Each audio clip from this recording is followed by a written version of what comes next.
All right. Hello, everybody. Welcome to your very favorite Bronze Age comic book podcast, Flea Market Fantasy. I'm your co-host, Mike-EL, and as always, I'm joined by... Mike-EL of the LCS Hockey Radio Show. That's right. And we have a very special guest this week from your side of the border. Do you want to introduce him?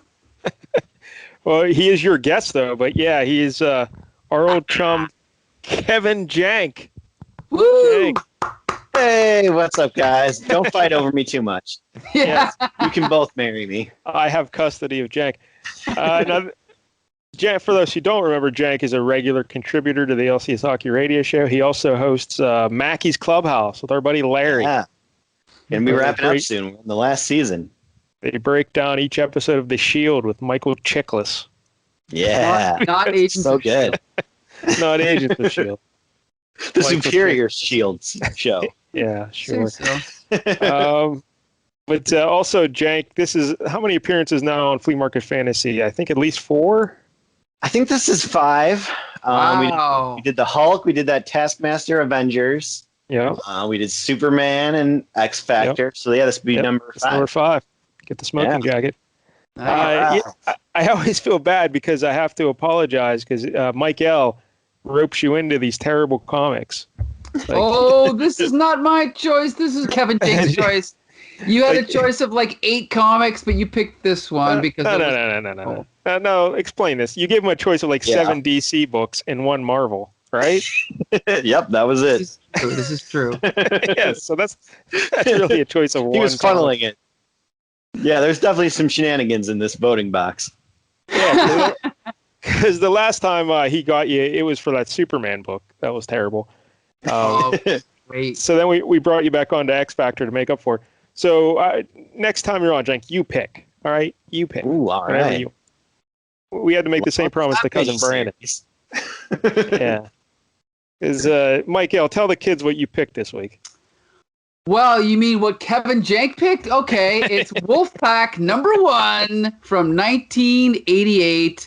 But okay, the reason that I had this on my list is because it is written by Larry Hama, whom we all love from G.I. Joe. And he was an editor at the time and a writer, and he was responsible for a few oddball books. Like, I believe he was the editor for Dakota North, right? Yes. Yes. So, some strange books came out of his office. Yeah. Well, I don't know about that. That's a shot at Dakota North. I don't know. No. But what I'm saying is it was not a superhero book, not a typical superhero book, right? Just like this is not a typical superhero book. No, it is not. There you go. I've got a question about that in a minute. But yeah, Larry Hama is the author here, and we talked about him before when we did the G.I. Joe, so I didn't know no more additional research on Larry Hama. Just go back and listen to the G.I. Joe episode, all right? And then the artist here is Ron Wilson, who drew the What If episode we did with our buddy Miles Watson. So I did all my research for Ron Wilson back then. No research this week. Oh, fact, well, then no need for you to be here. Breezy episode. I have one note on my list. All right, here's my note. Is it Wheels? What the fuck is Wolfpack? No. Wheels has a Quasar headband. That's the only note I have. Awesome. Oh, we love Wheels. So, yeah, we got to get into these characters. Yeah. Now, Jank, have you ever heard of Wolfpack? Because you're younger than us, so this was probably after. No, this missed me entirely. Never even saw an advertisement. Like Dakota North, I had at least seen an ad and been like, "What the fuck is this?" This I literally didn't know there was a comic called Wolfpack, and then I saw them, and I'm like, "Oh, I do know these guys. I know them better as the Burger King Kids Club from the 90s." They're the same exact characters. There was even a kid in a wheelchair named Wheels. Seems about right. Yeah, when I saw the kid in the wheelchair, I'm like, oh, his name has to be Wheels, or this is just a failure. And sure enough, his name is Wheels, and I'm like, oh my goodness. But wait, I have to point out something. Not that I want to throw you into the bus, Kevin, but you did say I have never heard of this Wolfpack. Oddly enough, but now I'm intrigued. So,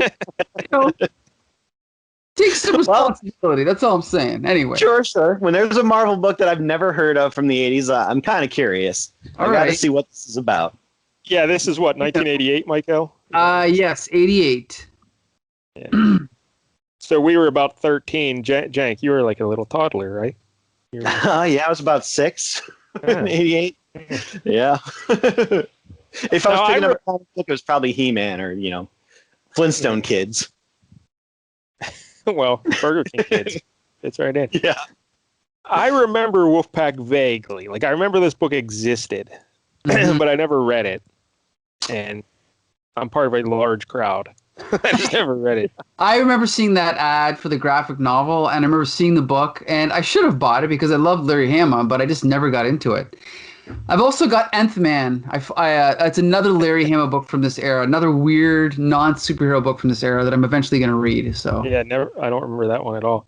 But yeah, this is a 12-issue limited series, Wolfpack. But Mike-El, you said last week that it started in a graphic novel before this, right? Yes, which I also read. Yes. Sucker. I had to know the backstory. I looked at that and I'm like, oh, there's so many parts to this. I ain't reading this whole thing. It's pretty rough. That's all I'll say. It's amazing that there was a graphic novel and then someone was like, hey, let's make a series out of this. Like, who read that graphic novel? I can't imagine anyone did. I bet you it was more like, we have to fill, 64 pages. And it's like, okay, Larry, you're working on a book called Wolfpack. Let's just use the first 2 issues and like slap them together and throw it in this graphic novel. That's what it feels more like. Yeah. They didn't have anything for graphic novel that month. Right. So they'll just make it oversized. Right. Yeah, so 12 issues. Yeah. And this was it, right? They never even brought them back or anything. There was never Wolfpack they Volume kind 7. of did. They Really? kind of did. Like Jank in like House of M, some of these characters appear. A Wolfpack fan brought them back. Yep. There's a Wolfpack sighting in House of M. Like just I forget which character, Raphael maybe, or I don't know. Well, let's talk about the characters, Mike-El. Sure. Well, maybe you know what? How should we do this? Should you give us background on the Wolfpack concept? Well, I mean, I have read the graphic novel. I don't really remember it, even though I read it a week ago.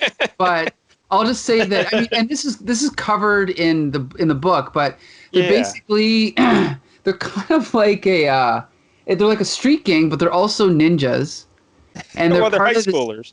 Yeah. But they're like part of this age-old order of people called the wolf. Like there's been all these wolf packs, and they're supposed to be. I think they're. I don't know if they're ethnically descended, but they're part of this like Jewish tribe that went to, was it China?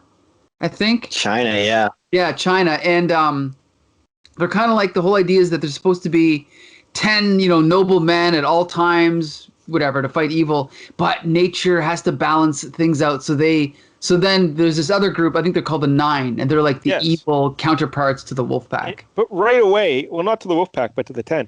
Now, right away, this confuses me because they said nature has to balance itself out. So there's 10 good guys. I know. They create 9 bad guys. Yeah. What? Yep. Can't count. That's like a real shot at one of those 10 good guys, right? Like, you don't even matter. I'm not going to say which You're one. the Gilligan of the group. Yeah, but one of you guys don't even matter. Figure it out. So wait. Here's the thing. I read the book, but like, if the Wolfpack is not the 10, then who's the 10? Aren't they the new 10?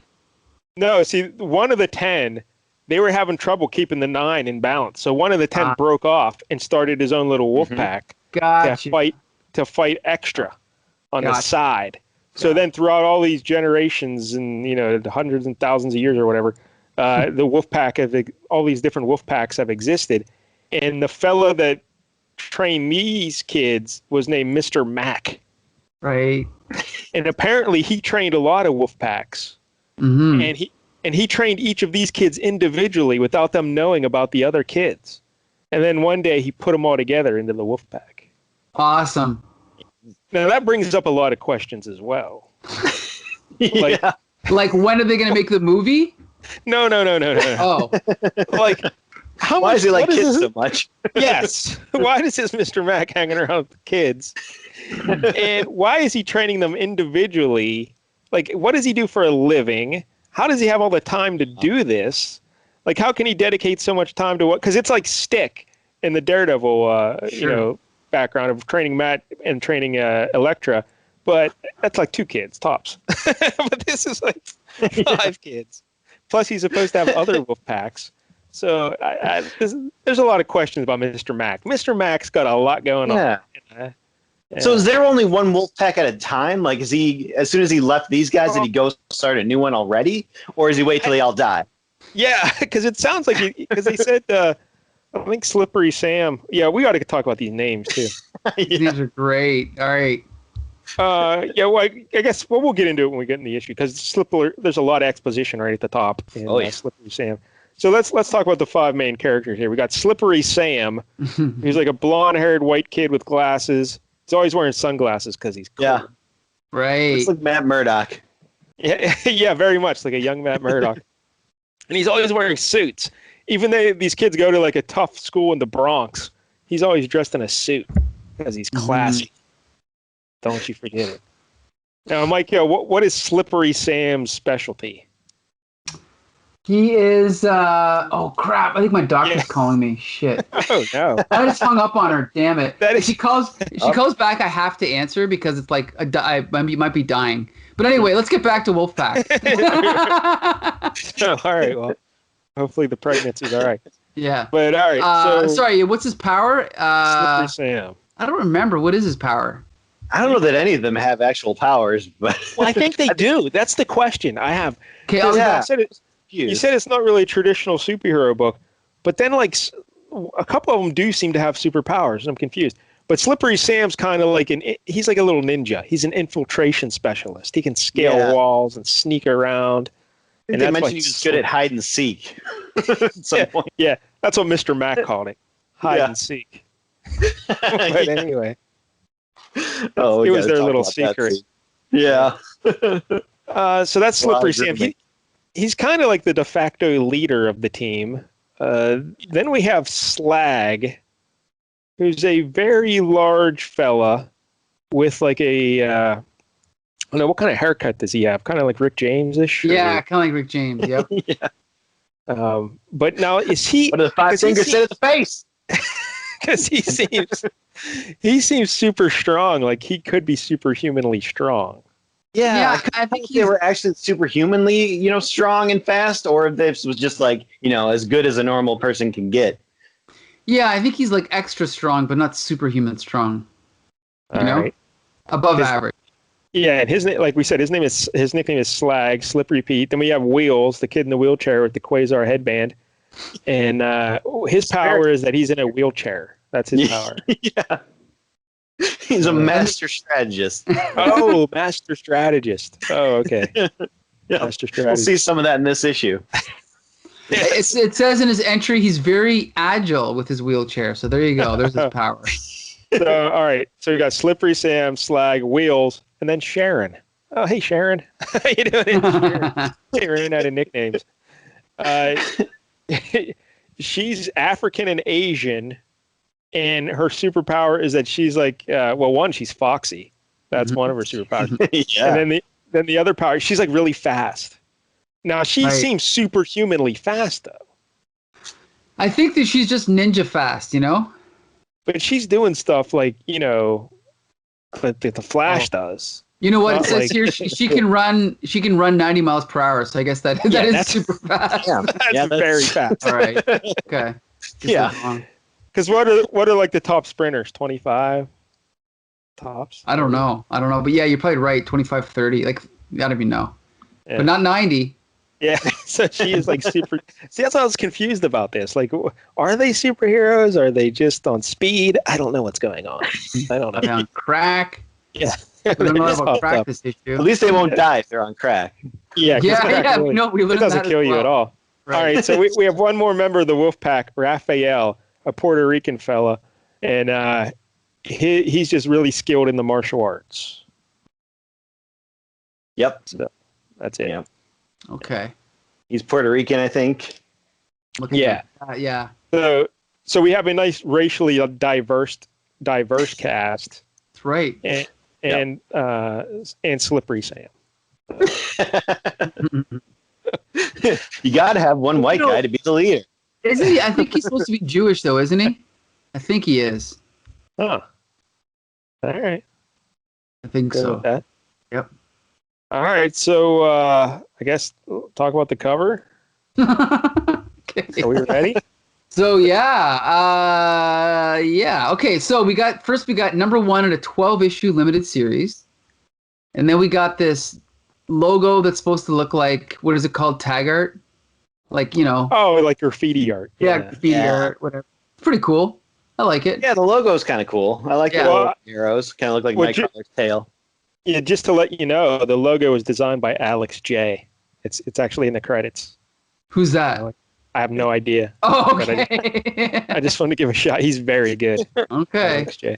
Best logo man in the biz. And then we got this corner box, which is a little confusing. Yes, it's very weird. We have like 5 members of the Wolfpack, and then we have, is that a cat? I think so. It's like a little cat with a spiked collar. No, I've read this issue. I don't remember a cat being in this issue. I think that's Wheels' cat. Yes, Wheels is holding a cat one time on the roof when they're having that meeting on the roof. Which automatically begs the question, how did Wheels get on the roof? But I'm not even going to think about it. But good question. But yeah, this corner box, you got a real close-up of Slag, but he looks like a lady in the close-up. Like, I don't know. Right, you're right. And then we got close-ups of Slippery Sam, Wheels, and Sharon, and they all have really weird haircuts. And then we just have a full body shot of Raphael. Right. Yeah, it's like the worst corner box I've ever seen. It's not great. Also, we have to point out that the arrow from the W is cutting into it. So maybe that's why they stuck that cat in there, just to fill up that empty space at the top. I don't know. Let's give him a cat. I'm Team Cat. So right away when I saw the cat, as soon as I saw the cat, I'm like, all right, this is going to be awesome because I like cats. But not so much. All right, so what's happening in the cover itself, though, Mike? So we've got the 5 members of the Wolfpack being shot at by like machine guns, basically. So there's these 4 or 5 machine guns, 6 in the foreground, like whatever, and they're shooting at them. And they've got these 3 of them have garbage can lids up. It looks like trying to I was confused by that. Are they I guess they're garbage can lids, but they're not really bulletproof, so I don't know what they're doing with those. Yeah, these aren't Captain America shields. They're just garbage. Yeah, right. And of course, Wheels has no garbage can lid, but he's still smiling. I don't know why he's smiling. Yes. Well, he has his headband. Yeah, there you go. These are the worst goons ever. Like, you can't shoot a kid in a wheelchair up against a brick wall. I know. You're like 5 feet away. Yes, there are 6 machine guns, and look at all the bullet holes in the brick wall behind them and like everywhere around them, but they can't hit these 5 dorks. Slag is like 7 feet tall, and they're still shooting over his head somehow. In fact, they even managed to like cross the streams with those 2 guns, eh? Yes. The bullets almost hit each other. That's hilarious. And the background is like bright red. Right. And the yellow ground in the foreground here, yellow ground in the foreground, plus some newspapers and bottles and cigarette butts strewn about. And, right. All the machine guns are like, black or dark green to set them off. So the coloring is interesting. The art here, this is Ron Wilson, but it's inked by Kyle Baker, and Kyle Baker's the inker in this issue. Right. And this art is very Kyle Baker, not so much Ron Wilson. Like, if you looked at this and you said, oh, this is Ron Wilson, I'm like, nope. Yeah. But it's heavily inked by Kyle Baker, so like really sharp edges and angles and very black. shadowy. Yeah, I love Kyle Baker. Yeah, the art is interesting. I'm not sure it's great, but it's interesting. So I wasn't a huge fan. Like, it seemed like the inking was kind of covering up the lack of like any kind of facial features. They're just like, we'll make it really heavy on the ink, so like you can't see anything. They'll just infer that there's features there. But if like you're familiar with Ron Wilson's work and you see this, you would not know it's Ron Wilson. True, totally. All right, but anyway, let's get into the book now, Mike-El. All right. So it's funny. Now, just for the record, when I was reading this, I don't know how this happened, but I started reading it at page 5. and it made complete sense. I want to start calling you Slippery Sam. Yeah. And then when I went back to the beginning, I was like, wait a minute, I missed like 4 pages. How did that happen? Yeah. So anyway, it opens up first with all this flashback, right? What's this? Is this Slippery Slam? Yeah, he's the one flashback. Slippery Sam. Yes, it's tough to say. Yeah. He's basically... He's standing on a rooftop overlooking New York City. Oh, look, the Twin Towers are still there. Yep. Oh. And so it's like sun setting, and he's on the roof, and There's a big. We're seeing him from behind, so his shadows coming towards the camera. And Right, and he's remembering. He's like, "Where are you, Mr. Mac?" Mr. Mac is the guy that created the Wolfpack, right? actually, it's in quotes, so I guess he's speaking out loud. He's talking to There you himself. go. Yeah, yeah. So he's lamenting the loss of Mr. Mac, and then he's like, he was, I was your first pupil, or was I? Were there other packs before ours? How many? Others called me Slippery Slam, but you called me your little trickster. So yeah, he's going through all the training. And then he's like, "Oh, you called me your knee-high ninja." I'm Yeah. like, "Oh no, this is terrible." You know why you're my knee-high ninja? Because you're really quick with your hands, and then you vanish without a trace afterwards. Oh, geez. Yikes. Yes. Strange Mr. play. Mac. Someone call the authorities on Mr. Mac. Yeah, I don't trust him. So yeah, we're seeing Mr. Mac training him, climbing up a wall. And Mr. Mac has a cane. Like he's like almost it implies that he hits them with the stick if they don't do what he's supposed to do. I'm sure he just needs to walk, but then we see similarity to stick, where it's like if you're like the old mentor, you got to have a stick of some Gotta have a kind. stick. Right. Yeah, just like stick. And then we see what's her name, Sharon, running through some pylons. Yes, this is great. And she has like a typical like early '80s. It's true. Even though this is late '80s, she's wearing like early '80s punk haircut, like very. And she's got like an '80s jacket. She looks like she's ready to go to the mall, not run through pylons, but Yes. And then we see what's his name, Slag, doing bench presses. Although he's holding that barbell really strangely. He doesn't have his fingers gripped around it. Yeah, he's not gripping it. He's just pushing it up with the palms of his hands. Bizarre. Hope it doesn't slip. I know. Well, Mr. Mac's there to spot him. There he you looks go. fit. Yeah. He's a very old man. Then we see Raphael punching a punching bag, and then we see Wheels with his cunning and technical abilities picking up a tin can from the ground. Yes. He's on one wheel picking up a tin can. Yeah. Showing everybody he's one of the boys too, right? That shows that his cunning and tactical abilities. Right. And then he's talking about how he didn't just teach them physical skills. He also taught them, let's see. Moral responsibility. They came with the heritage as members of the pack, right? So you see them all sitting around chatting it up. And then we cut over to their backstory, and this is where we find out that a lost tribe of Israel wandered into China over 2,000 years ago. You said 100,000 years. I think you were off by a little bit, but it's 2,000 years. Did I say I think I don't know. Anyway, go ahead. Yeah. And basically, blah, blah, blah, they had a covenant with their God that promised the perpetual existence of 10 righteous men in the world at all times. And then they talk about and how nature demanding its balance spawned the 9. Again, nature can't count. Completely devoid of compassion, mercy, or clarity. And let's see here. And then he says, we learned from you that few could resist the temptations offered by the 9, riches, power, and pleasures, to arcane dimension. I'll tell you right now, I'm giving in for that blonde. Yep, yeah. That's right. Yeah. That blonde does it for me. I'm giving in. Forget about the 10 and the 9, right? I can't be a member of the pack.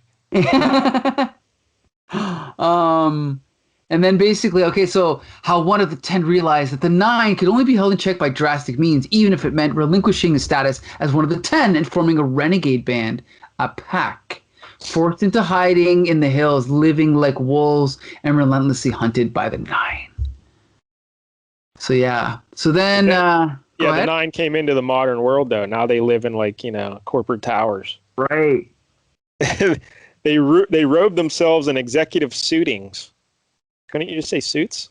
Yeah. Suitings? It's weird. Very poetic. And surveyed their evil domains from stretch limousines.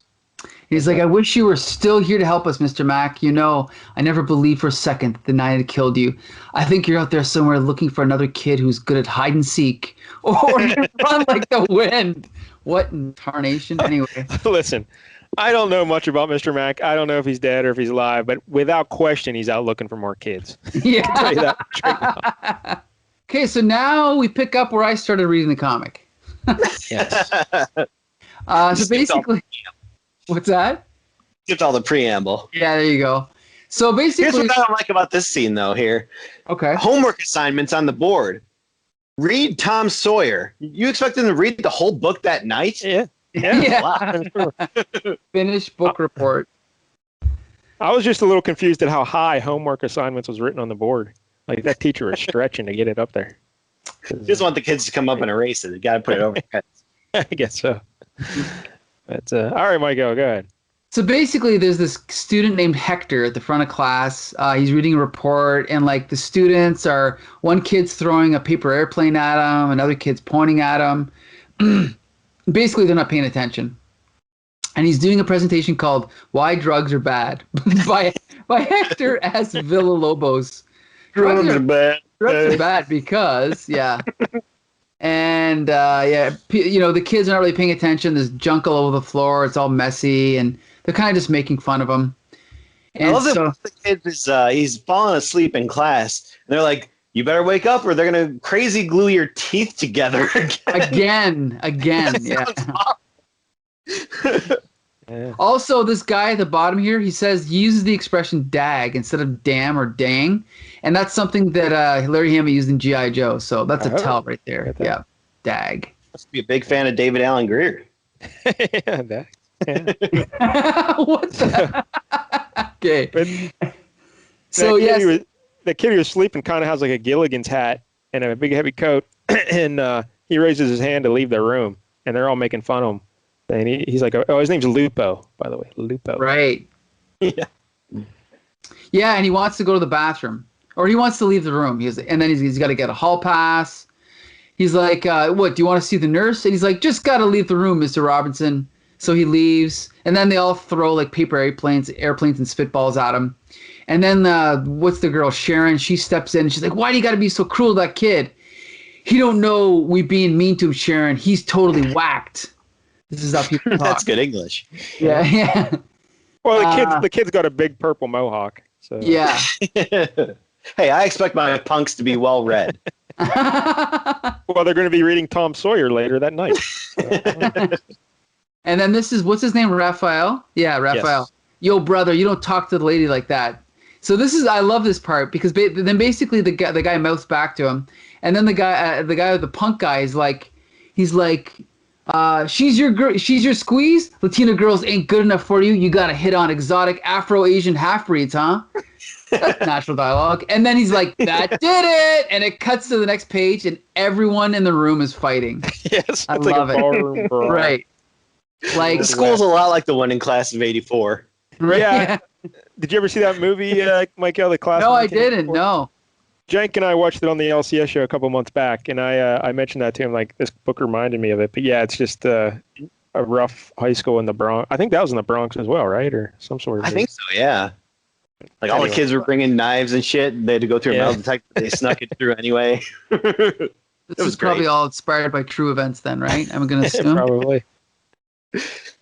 And so then, I don't know if this is the principal, but someone comes in. What's going on here? And then everyone sits back down. Now we should illustrate to people here. Like people are standing up on desks, punching people in the back, kicking people in the face. Like this is like an old John Wayne Westerns type brawl. So this is the real deal. But within one panel, they're all sitting back on their desks. Yes. I love that whoever this woman is, the principal or whatever, she's like bigger than Slag. Why isn't she in a Slag? Yes. She's a large African American lady, and she's like the Rock in drag. Right. So then, and then she's like lecturing everybody, but then Wheels comes in and is like, emergency in the third floor boys' room. So then everyone, now they're sprinting to get to the bathroom. By the way, she's Dean Simpson. So the high school has a dean. Ah, okay. Instead of a principal, a dean. And Slag is wearing a monitor like band on his arm, so he's the hall monitor, I guess. Oh. Yeah. But It's pretty badass for a hall monitor. I would actually listen to that guy. So, emergency in the third floor boys' room. And they all go tearing out. And look at Dean Simpson is leading the way, even though doesn't Sharon have super speed? She can run 90 miles per hour. But she's third. But this is great. So they get there, and they're already wheeling out a dead body. It's Lupo. Right. And there's another teacher there. He's like, emergency's over, Dean Simpson. The student is dead. His name is Lupo. Mr. DuPont, how did he was holding this bong, asterisk. He was smoking crack, and it killed him. And if you look at the asterisk, bong means pipe. I know. I love that. That's what great. a quaint time when they had to explain that to people. I know. But he said he was smoking crack, and it killed him. So then another girl in the class says, that's crazy. Nobody dies from smoking crack. And then Hector, that kid that was giving the speech, he says, and that's stupid. How do you know that, Marcella? How do you know so much about smoking crack? Cool out, both of you. Yeah. But yeah, no one dies from smoking crack. No. Nuts. Perfectly fine. Crack's great. It gets you real high. Hey, everything's okay in moderation, right, guys? Anyway. But what I like is like Lupo, he literally left the classroom like a minute ago. And then the big fight broke out. Then the Dean Simpson walked in, and now suddenly they're already wheeling him out on a stretcher that he's dead. Like, what the fuck? Usually in comics from this era, in this case, you would have a little tiny box at the top that would say, minutes later or whatever, or later on. But in this case, it could have used it because it does seem kind of odd, right? Because the cops or the ambulance gets there within like 45 seconds. That's kind of weird. Yeah, they couldn't walk from the ambulance. Operation set up on that bathroom. Yeah, they couldn't even walk from the parking lot to that bathroom in the time. Right.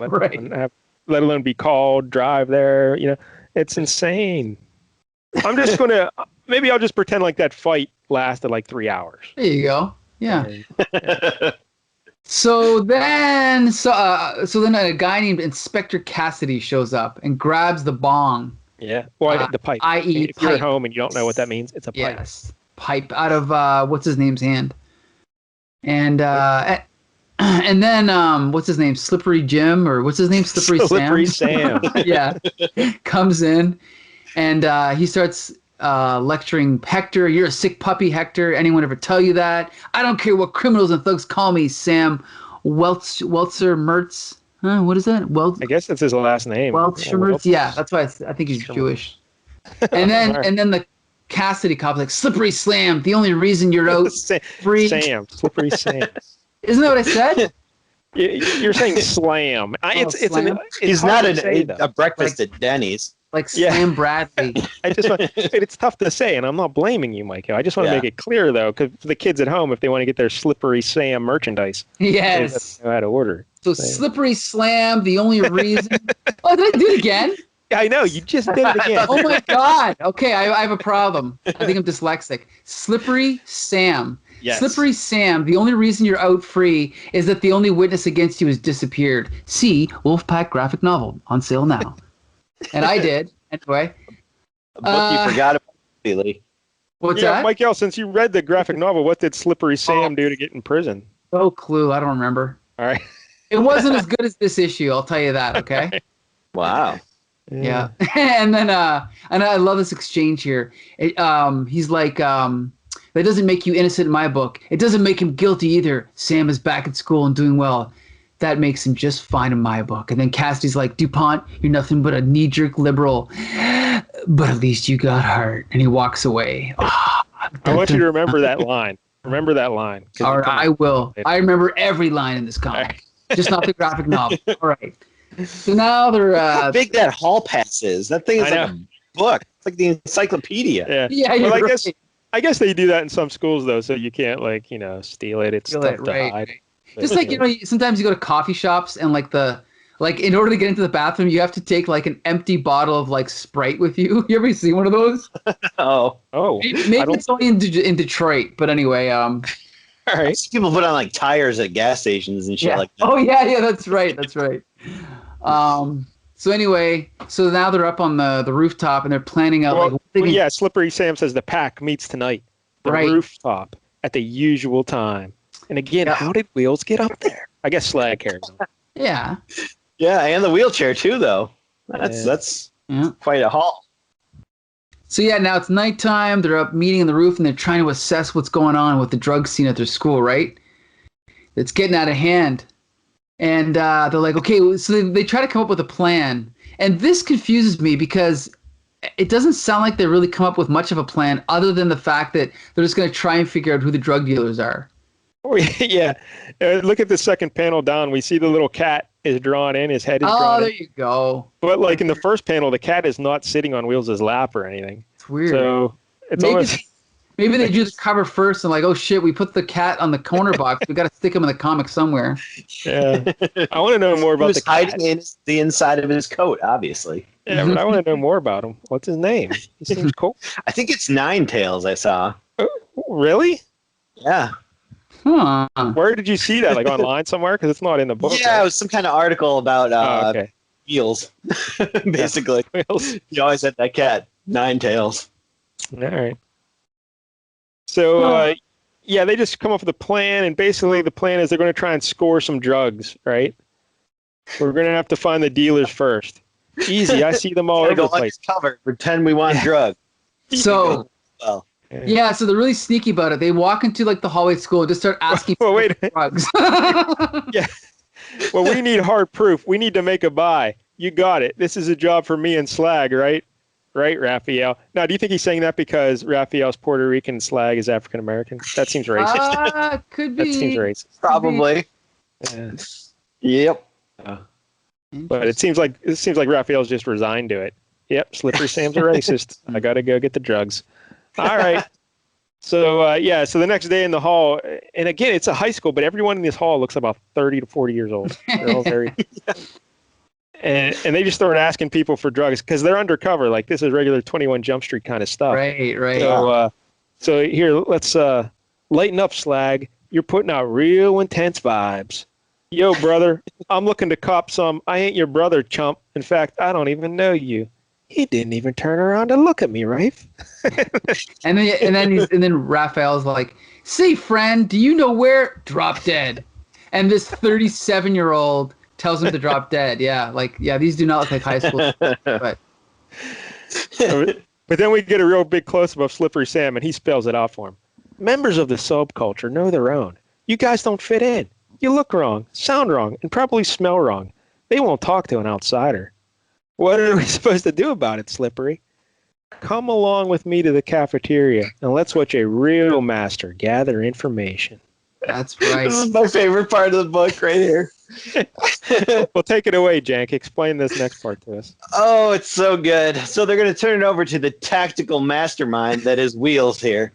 And he's going to get some information the old-fashioned way by going into the cafeteria and pretending that he just kind of fell asleep in his chair. I love that. And people nearby will talk because they don't think anything about him because it's just a sleeping crippled kid.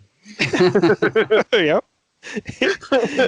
Yeah. So they go about their business and tell him everything. Yeah, they talk about Paco and all the cool stuff that Paco's been doing. But that ain't no lame. That's a crippo. I hope he ain't a spaz. Could kill my appetite. Disgusting, ain't it? They should have their own cafeteria, like a drive-in only. It's a roll-in, get it? Anyway, I get it. let me tell you some of the other cool things Paco said. And then we just see Wheels snoring. Z's. All the way across. Now, oh, Mike-El, here we get a little box. Later, ... See, there you go. Thinking ahead. Yep. Yeah, Paco be fresh. He got some downtown money. And then Sharon comes along and gets Wheels. Let's go, Wheels. And then How he long were tells they him- talking about Paco? Longer than it took Lupo to kill himself in the bathroom with the crack and the bomb. Yeah. So, Wheels Walensky here. He hears all and sees all. I find it fascinating how many people think of the disabled as doorstops that breathe. They talk about anything in front of us as if all our faculties were impaired. I'm going to watch what I say around people in wheelchairs from now on. They're sneaky. Anyway, there's a dude named Paco who deals out of this old playground at the projects. Paco is strictly nickel and dime, but maybe he can be leaned on about his source. Working up the ladder is a long, slow process. That's what Slippery Sam says, because he's aged beyond his years, Slippery Sam. But then they hear police sirens, Mike-El. That's right. Oh, someone else has died. That's right. They collapsed on the hoop court. Yeah, they look out the Not window. hoop court. They're up above on like the second or third floor. They look down on the hoop court. Yeah. Yep. And that girl's dead. Yep, and then it says whoever that is stretched out is on the asphalt, or stretched out on the asphalt is heading for a slab in the morgue rather than a hospital bed. I know her. That's Marcella. So someone else is dead. And then what's his name? That's Marcella. That's that girl who was saying crack won't kill you. Oh, she learned the hard way. Yeah, showed her. So yeah, and then I guess, is this the same cop? Yeah, I think it is. Cassidy. Yeah, he's holding up a bong. That's a pipe. Right. Yeah, that's a pipe. And he's lecturing everybody about drugs. And then one of the guys in the crowd is like, how can you tell us what to do? You know, you get drunk and drive over people. And what? Yeah. Yeah. Yeah, right here it says, tell us to stay straight and 6 of you be driving around drunk on St. Patty's Day running over old men. Again, inspired by true Which events. 6? Yeah, exactly. Yeah. And then you tell us to chill out on violence and you be frying kids with stun guns and beating kids to death in the precinct basement. So yeah, I guess there's a lot going on here. Why are we going to believe crack will kill us? Tell us everything we like going to kill us. Yeah. Yeah. This is what happens when you tell people that marijuana is going to kill them. Yeah. They don't believe you on the actual things anymore. Right. That's right. Never cry wolf, right? Yeah. Madness. All right, so I don't know. Hector, crazy Hector. He's here as well. Right. Don't listen to him. He doesn't know anything. I know. Drugs kill. They killed my big brother. He was the best ball player in the school. He could have been something. Drugs killed him. I know. Right. And then who's this now? This is this is just one of the guys in the crowd, right? Yeah, it's that same guy that was yelling at the cop. And he says, the way I see it, drugs didn't kill your brother, Hector. The same thing killed your brother that killed Marcella here in Lupo yesterday. Good luck. They were lucky that they died high and didn't have to wake up another day in this stinking neighborhood. Ooh. Yep. Deep. Uh-huh. A lot of people in this issue have a death wish. Yeah. So now we cut over to Sharon's house and she's sitting with her father. Well, it's kind of hard to tell because he looks like the same age as her. Well, everyone in that high school looks about 40. Right. And and so she's half Vietnamese and half black, right? Yeah, he's her black dad's and black, and he met her mom when he was in Vietnam. Right. Dropping napalm on mama. Right. That's right, because his wife died of cancer then because of the napalm that he was dropping. Right. Yeah. And just for the record, Larry Hama is a Vietnam vet, so he knows his stuff. So yeah, so they're having a little family squabble here, and basically, she's like, "Well, I'm going out, Dad. I won't be too late." And then he's like, "You seen that Rican kid?" And she just looks back at him, no dialogue, and just walks out. And then who's this? Raph? No, who is this? Yeah, it's Raphael. Yeah, it's Raph. Trouble with your dad? Yeah. Oh yeah. No, Raphael, just the usual. So then we cut over to this is this Paco? I think so. Yeah. Okay. Yeah. So Paco's like dealing drugs and like near like a playground or whatever. And then what's her name? Sharon runs by at 90 miles per hour and grabs his wad of cash out of his hand. And he's all like, "Come back here with my money. Come and get it, fatso." And then you just see these shadow, like this group of like, 5 people's hands come out and just grab him and pick him up. And it's kind of weird because he's not really fighting back. And he's like, "How'd you get over this so fast? How? In the shadows? Arg! You can't do this. I have connections, heavy connections." That's very interesting. Why don't you tell us about them? And then basically, this is the Wolfpack. They carry him up to the top of like a, what is this called? What is a bridge? Like a like the L train. It looks like. Yeah. And they dangle him off the bridge, and they're trying to get information out of him, to find out who his source is. And so basically, his eyes are closed, and finally he opens them, and they're like, "You're going to tell us some names, Paco? Also, maybe addresses? Don't let go. I'll tell you anything." So then it cuts to the next scene, and we see a house in like the suburbs. And at the top it says, "Later in a much nicer section of the Bronx." And we see Wheels knocking. Well, Mike-EL, let me just prime the listeners here. Sure. We're about to witness Wheels' strategic genius. That's right. Go ahead. So one of these drug dealers opens up the door, and Wheels is like, "Help me. I was rolling home from my cripples self-help meeting, and a gang of feral youths mugged me." I love it. They beat me bad. I may have internal injuries. You have to call an ambulance and the cops. And then we see behind the door is another guy wearing like a a deep V shirt, and he's holding a machine gun. And he's like, we can't have the cops showing up here. Get him inside and shut him up. Sure, kid, come on in. But now this is kind of confusing because then all of a sudden he wheels karate chops the first guy that was opening the door. Oh yeah, but right before that, there's this line where the guy that owns this place is upstairs asleep with his family. You got to be quiet, and I'll get him. And it's confusing because the guy behind the door says, I'll get him, just as Wheels is karate chopping him. And then all of a sudden, Raphael's standing between Wheels. That's Slag. Oh, That's Slag. Slag is standing in between Wheels and the other guy, and he just punches him. So it's kind of confusing. He apparently also has super speed. Yeah. I mean, let's reflect here a moment that Wheels knocked a dude out with a karate chop to the belly. Right? Yeah. From a sitting position. Yeah. That dude was KO'd with a body shot. Yep. Now here's what I'm wondering. They clearly show Wheels with a black eye, and they didn't show him doing it with makeup. So do you think one of the Wolfpack actually punched the kid in the wheelchair? Hey, you got to make it look real, right? Just to sell it? Yeah. Yeah. I don't know. So then we cut to the back of the house, and we see another one of the drug dealers. He's got a gun on the table, and he's like watching TV. And then all of a sudden, Sharon runs in at 90 miles per hour, grabs his machine gun. What were you going to say? Well, just let me point out, he was watching a Late Show with David Letterman. Oh, is that what it is? Because, well, Paul, did you see there's a pet alligator do anything like that before? We don't have any alligators in Canada, David. So, yeah, but it's when they got there, it was at night. Yeah, okay, so there you go. They're watching Letterman. And so Sharon steals his gun. Right. And then, a fist fight ensues, and this is Raphael, right, who jumps over him?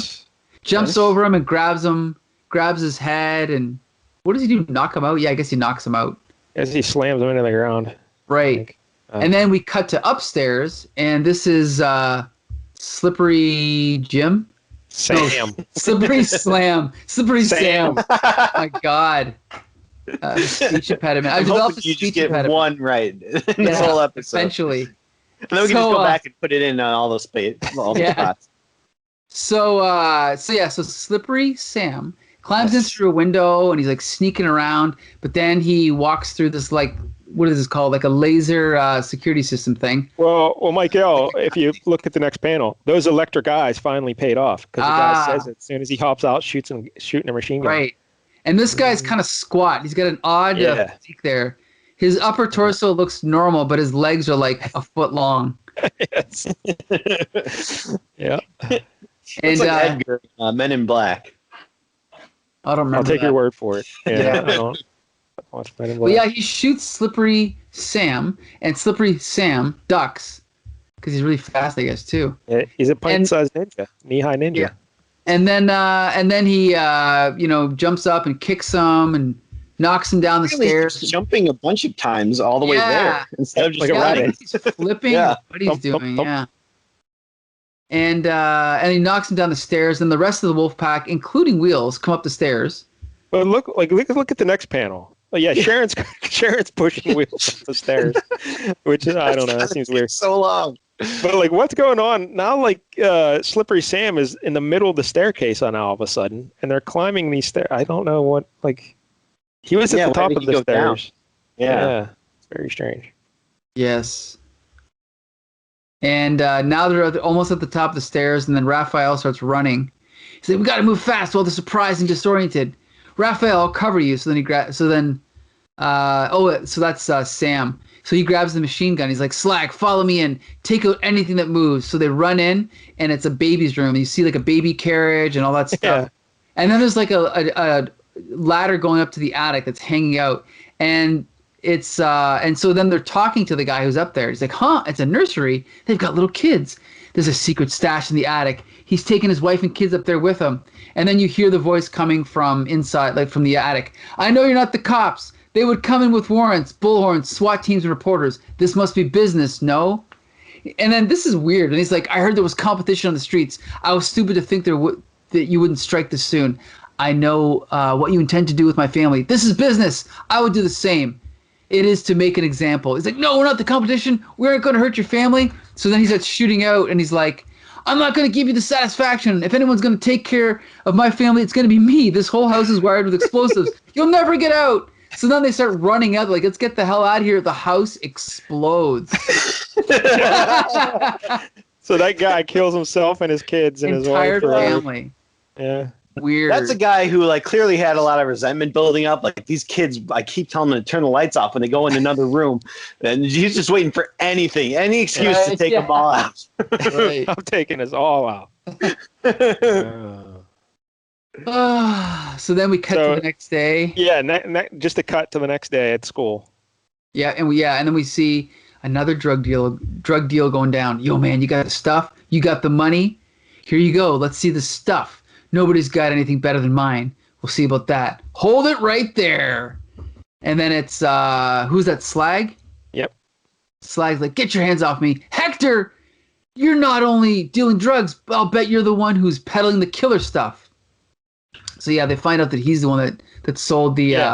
And just to remind everybody, Hector's the guy that was giving the speech of why drugs are bad, and his brother died of drugs. Yeah. Right. So then the other guy's like, killer stuff. This is the guy that was responsible for Lupo and Marcella? Why, Hector? Why? And he's like, why? Don't you understand? I did it to save other kids from drugs. Nobody was listening. Nobody was going to listen until enough kids died. And then he reveals his secret plan, right? Just like all villains do. He's like, this is a war. Don't you realize that there are casualties in every war? Somebody had to be strong. Somebody had to do the dirty job. My brother won't have died in vain. There will be some meaning to the universe, order instead of chaos. Don't you see? Don't you see? And then it's all black. Yeah. I do like how they drew his face here. He does look crazy as fuck. Yeah. And then we cut to the roof, and then they're all basically kind of, Well, they're recapping the mission, but we got to read this because hey, go ahead. This is amazing. And that's how it went down. They took him away to the state hospital. They say he'll never get out, but who knows? You know, what we did last night was no better than what Hector did. Because of our actions, some little kids got blown up. We had no right to push that situation to that extreme. How can we judge Hector when we're no better ourselves? Maybe we should seriously consider the moral implications of being the Wolfpack. This is Wheel speaking. Aren't we setting ourselves up as nothing more than vigilantes? Are we just as responsible for killing those kids in that dealer's house as Hector was in killing Lupo and Marcella? Yes. Yes, you were. And then Sharon says, yes, we were wrong, but the difference was in intent. Hector was out to kill. His obsessions canceled out reason, compassion, and common sense. The Wolfpack didn't set out to kill anybody. We meant to save lives by breaking up a drug ring. Our crimes were ignorance and impatience. We should never act until we know all the facts, or otherwise some babies might get blown up. Lord. What the fuck is wrong with these people? All right. So, I had to figure there's got to be more to this story, right? Like in the other issues, you find out that guy didn't really blow himself up because that's just ridiculous if he really did. Well, I'll let you know when I read the next 11 issues. Okay. All right. Well, yeah, I was going to say no one will be able to tell us, Jank, because no one has read any more of these issues. Long about that. And Larry Hama forgot long ago. Yeah. But Slippery Sam, he's like, Hector had good intentions too, Sharon, but Mr. Mack would have found a way to fight without killing, to save lives instead of take them. Mr. Mack trusted us to make the right choices, Wheels. That was why he trained us and told us the secret of the 10. There is an unbroken chain of Wolfpacks stretching back thousands of centuries. Holy fuck, thousands of centuries. They've handed this trust and responsibility down to us, and we have to make the most of it, with or without our Mr. Mack. And there's a big picture of Mr. Mack in the sky behind them in this splash page. That doesn't make me feel any better, Slippery. Wheels, it don't make me feel that much better either. Yeah, you know why? Because they blew up a bunch of kids. Well, to be fair, who would have expected that? Yeah. There were a That couple. wouldn't be my first thought. Oh, this guy's going to blow up his own family just to keep us from having the satisfaction of blowing them up. Yeah. If anyone's going to pull them up, it's going to be me. So that's the last page. That's how it ends. A real downer. But I want to draw your attention to the next page of the bullpen bulletins. Look at the quote of the month. That's right, Wolfpack. DuPont, you're nothing but a knee-jerk liberal, ... But at least you got heart. Wolfpack number 1. Quote of the month. Wow. Boom. Yeah, it was a slow month. Yeah. There you go. I was looking at, because then they have the Marvel checklist here.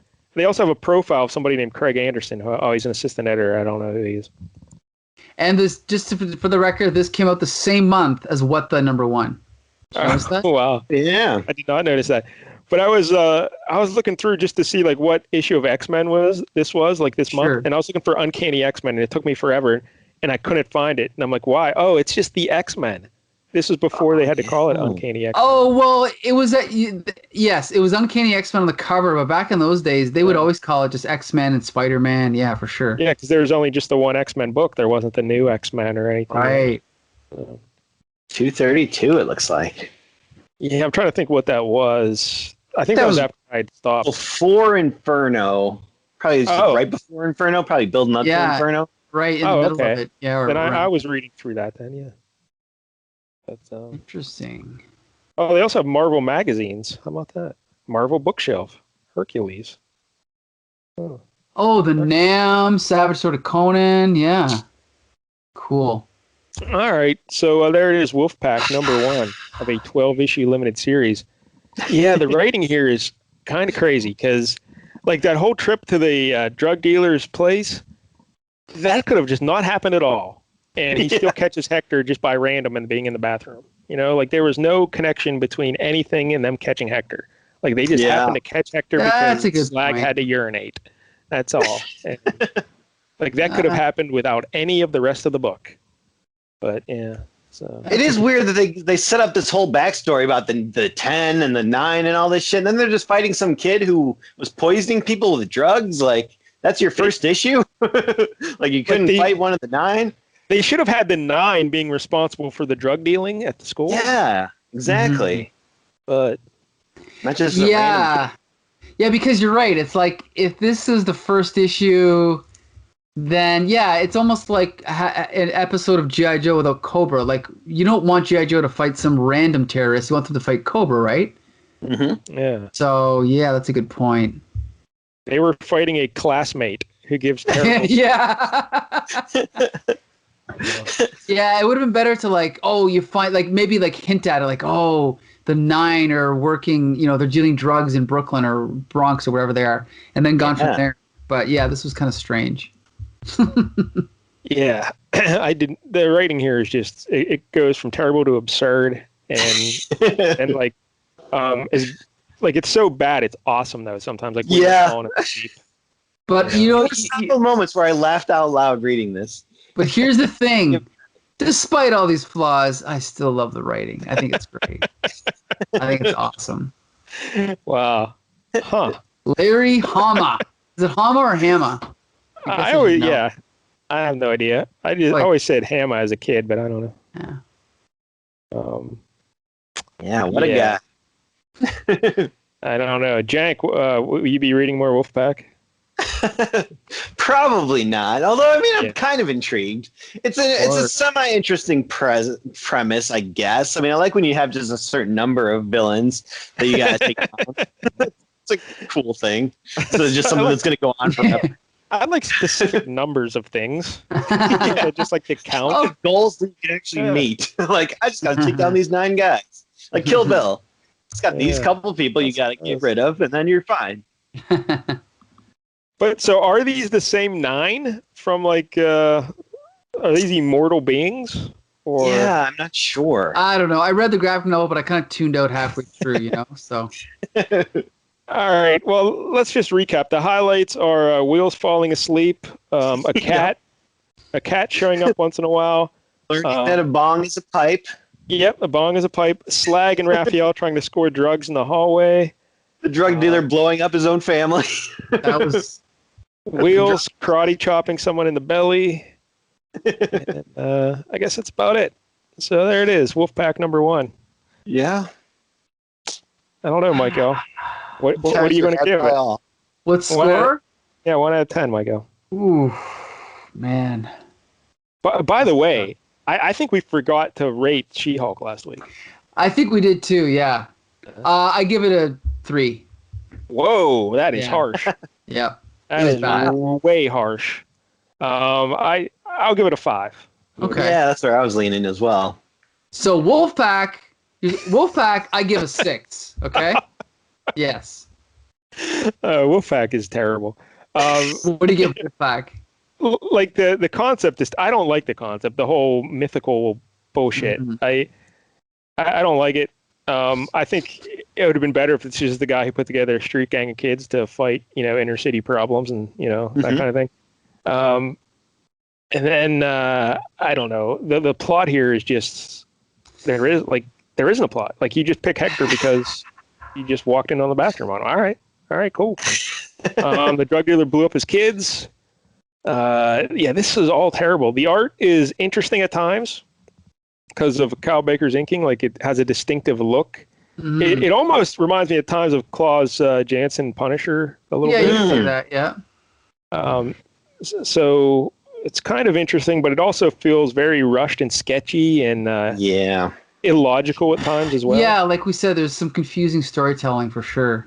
Yeah, so I'm giving Wolfpack a 3. Oh, It gets back at you and Savage. wait, back up. You think She-Hulk is better Oh, than She-Hulk this? was way better than Oh this. my god. The art was way better than No this. street dude. cred. Mike-EL has no street cred. But there was no kid in a wheelchair named Wheels. Exactly. So Wouldn't it have been better if they called him Legs? Yeah, there you go. Just make it a little ironic. Oh, Put a ring Yeah. on the nose. Wheels.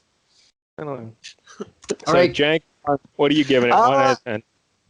I think I'm gonna go 5. all right. Yeah, like I wasn't a big fan of the art. The art didn't really do it for me. Maybe it was the inking, but it seemed very middle of the road and not very impressive. But the story, I really ended up liking the Awesome. story. Yeah, Kevin Jank. Come on. What? I can't say it was a good story, but it was entertaining. Yeah. Because there's Really? just weird, batshit, crazy things happening. Where you're just like, what? He's falling asleep. That's a thing. All right. Like I said, I got a couple of real, actual laughs out of this book, so I got to give it credit. I guess the only character I liked Sharon. I liked her, but that's about it. I could leave the others. I don't like See, any of the others. Thing is, I agree. I don't really like the premise. The I don't like plotting, the premise. the writing, plotting the art. is a little bit confusing, but I It's still like. awesome. I love Larry Hama. I think he's a good writer, so I enjoy reading it. Why, why don't you just marry him? Yeah. Yeah, well, But I don't know. I'm not reading any more Wolfpack. All right, so next week it's my pick. Ah. I don't know what to pick though. I have a lot of possibilities. I got a list you can draw from. Yeah, like 97 DC books. I think I'm going to go with. All right, we're going to go to 1983, and we're going to go Dazzler issue 28. Woo! All right. Dazzler issue. Number- How do you? Number 28. 28. Okay. Now, how do you feel about this, Jank? Dazzler. Did we lose Jank again? Oh no. my- We lost Jank again. Hello? Son of... Hey, there he is. Kevin Jank. How do you feel about Dazzler being a pick?